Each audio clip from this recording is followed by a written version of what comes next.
नमस्कार, दीपाज किचनमध्ये आपले स्वागत आहे।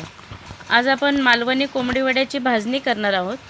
तर त्यासाठी काय साहित्य लागतं आणि ते कशी करायची ते बघू।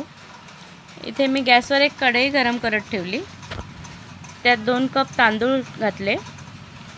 तांदूळ हे जे रेशनिंगचे मिळतात किंवा इतर जे आपण ते खातो तेही चालतील, फक्त इंद्रायणी तांदूळ नाही घ्यायचा।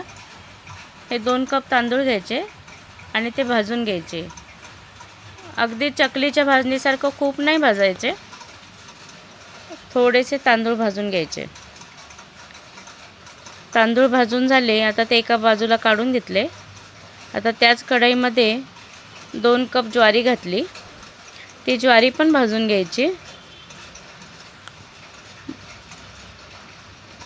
अगदी जास्त भाजायची नाही, आपल्या हाताला गरम लागेल इतपत हे भाजून घ्यायचे। आता ही ज्वारी भाजून झाली की ती बाजूला काढून घ्यायची। अशा प्रकारे हाताला सोसेल इतपतच गरम झाले पाहिजे। आता त्याच कढईमध्ये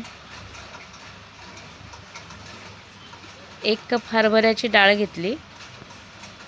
ती हरभऱ्याची डाळ पण चांगली भाजून घ्यायची।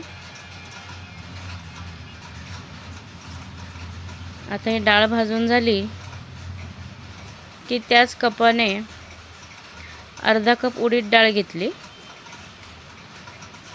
हे सगळे जिन्नस मी ह्या कपाने मोजून घेतले होते। तुम्ही तुमच्याकडील कोणतेही वाटी किंवा फुलपात्र वापरू शकता। आता ही उडीद डाळ पण भाजून घ्यायची। मस्त अशी खमंग भाजणी तयार होते आणि याचे वडे पण खूप छान होतात। तर आता हे अशी डाळ भाजून घेतली, ती पण बाजूला काढून घेऊ। आता 3 टीस्पून धने घ्यायचे। धने पण चांगले भाजायचे।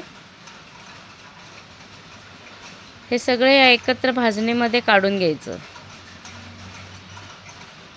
अशाच प्रकारच्या सोप्या रेसिपीसाठी चॅनलला लाईक, शेअर आणि सबस्क्राईब करा। आता हे धने भाजले की त्यामध्ये 1.5 टीस्पून जिरे घ्यायचे। जिरे पण चांगले भाजून घ्यायचे। आता जिरे भाजून झाले, ते पण आपण काढून घेऊ आणि त्याच कढईमध्ये 1 टीस्पून मेथी दाणे भाजून घ्यायचे। अशा प्रकारे आपली वड्याची भाजणी तयार आहे। मस्त असे खुसखुशीत वडे तयार होतात त्याचे। आता हे पण सगळे काढून मिक्स करून गिरणीतून दळून आणायचे।